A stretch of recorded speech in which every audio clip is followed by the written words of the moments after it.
Back on Get Up. Hey, Harry, eye candy, Tulane trick pass. Look at this throw by the wide receiver, Jimmy Callaway. Yeah, very rare you have a wide receiver in this position, but when he has that opportunity, you got to capitalize. Now, it would not surprise me if Callaway was a high school quarterback, because Callaway, Greedy, that young man found a way to get a couple of things. He looked off the safety to start the. You see that? He's looking left, and then I don't think he's holding the laces. Right? I don't think he ever actually swiveled the ball to grab the laces. That's an extraordinary pass.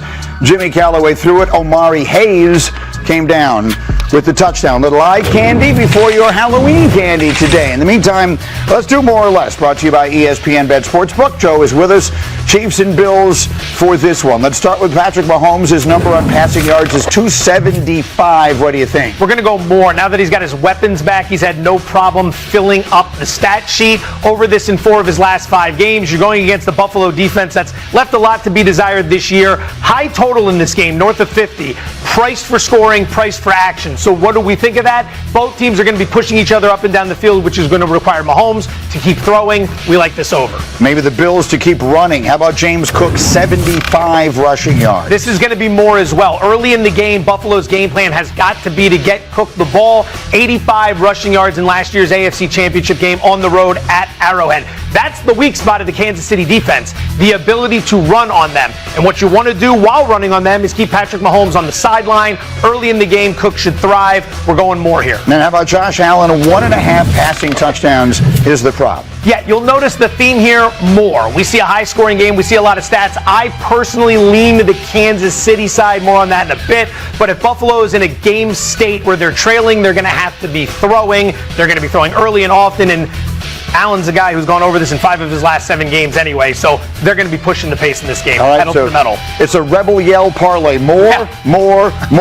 To recap, over on Mahomes, over on Cook, over on Allen. If you like it, it's a parlay at ESPN Bet Sportsbook app.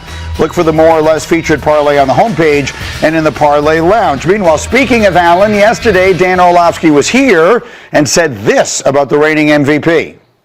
It's a must-win for Buffalo, and I go back to why last season ended the way it did. If you go to this matchup at home in Buffalo, Josh Allen has that massive run on 4th down that basically salts the Chiefs away. And then you go to the playoff game, that 4th down that was on the road in Kansas City where he's running around against that pressure, no plan for the protection, and it's a Hail Mary heave up, which ends up being somewhat of a drop by Kincaid. For Buffalo to get to the Super Bowl, that game in the playoffs has to be played in Western New York.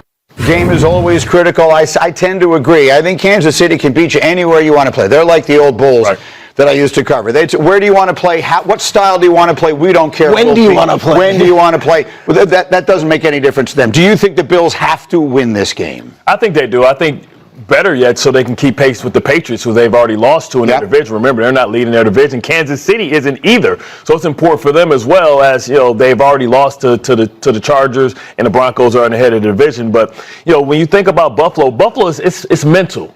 Right? Because they don't think they can beat Kansas City when it matters the most. They haven't been able to do that. Mm-hmm. And this has been the nut that Josh Allen hasn't been able to crack. And the problem is he doesn't have enough weapons on the other side of the ball. Now, if James Cook isn't cooking that day, he really doesn't have any reliable receivers. That's why it's important that Brandon Beane goes out there and finds somebody that give him a legitimate weapon, because you need stars. Stars wins games in the playoffs, not role players. Let's come back to that. And when we were doing like a Friday forecast note earlier, Bart said you think the Chiefs beat them badly enough that the Bills feel they need to do something.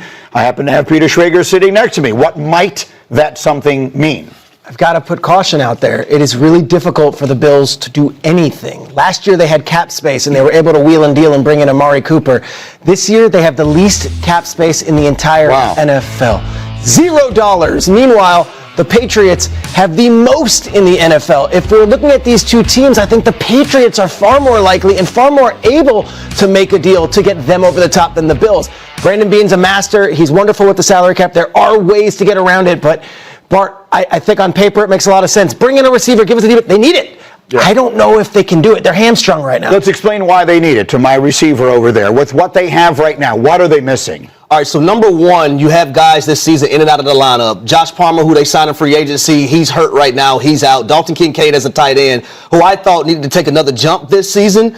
He hasn't played every game. And then Keon Coleman, he needs to get better as a wide receiver. I did the game last week on ESPN Radio with Steve Levy, and it was a blowout, right? But the coaches sent Keon Coleman back into the ball game so he can get more reps and continue to learn. But there has to be more to your resume and more to your route tree if you're Keon Coleman. It just can't be a go route, a slant, or a hitch, or a stop. You have to be able to run the entire route tree so you can get open for your quarterback so y'all can have explosive plays. That's one of the things that they're lacking right now in Buffalo. Absolutely. And just to sort of finish it up on this game before we get some bets over here from Joe, I said this yesterday. Tell me if you agree. I didn't know that this was a setting on I don't play a lot of video games, but Taylor said you can turn off injuries, like where injuries don't become a factor. If you could turn off injuries, right now I would take Kansas City against the field to win the AFC. Exactly. Nobody beats them. If their important guys stay healthy, nobody beats them. Exactly, because now Travis Kelce comes to life because they have fifth and sixth options, right? And then what happens is when they put those receivers out there and they're masked for in their personnel, and they're masked for in their formations, then the box is light. So then Pacheco and Kareem Hunt runs down, right? And God forbid if they go out and get a guy like Breece Hall, or if they go out there and get an Alvin Kamara, then game really over. I had an opportunity to speak with Josh Allen before the Monday night game against the Falcons, and I asked him in the production meeting, because we were doing the game on the sideline reporter, hey, is there an opportunity where you look at how the pressure of this game and the pressure thing? He says, I've put that all away this offseason. I'm going week by week, and you roll your eyes, say it's a cliche. He says, no. I've learned you can't control that now. Right. All we can do is focus on this. I have to think they, as a team, are looking at this game as a huge game and not just another Week 9 game. Obvious reasons, because it's the Chiefs and all that stuff. But they know that if they lose this game, it is a huge mountain to climb. Joe, you're giving the points. There's blood in the water with Kansas City. I don't see him as good as everyone else does. I see him as vulnerable. They've got 3 losses. It's not November yet, but no one's taken him out. That's why it's a must-win for Buffalo. You got to put them in a position where they're not dictating terms to the rest of the AFC. That said, yeah, I'll take Kansas City here because I don't trust the Bills. 4 of their 5 wins are against the Jets, the Dolphins, the Saints, and the Panthers, who are combined 8-25. You don't have Ed Oliver in this game, which hurts your pass rush and your run defense. Yeah. Kansas City comes in, it's relatively tight, and what ends up happening is Mahomes figures it out late. This game has never been about Josh Allen. He's always been great. Mahomes has always been great. It's about the fact that everyone around Allen has never risen up to the challenge when it's mattered. Massive game at home. That crowd, there's a lot of people talking and circling that this isn't the Bills team we thought they were. All chips in. I think the Bills find a way. I think it's going to be certainly it's anytime those guys are together, it's the game of the weekend at minimum. Coming up, Action Jackson, spectacular last night. Now all the pressure shifts towards A-Rod. Is Sunday a must-win to avoid a massive Steelers slide? We're talking about it. Plus, they are the biggest surprise in the sport. The Colts stampeding their way through the AFC. We'll show you why they're actually better than you realize they are. All that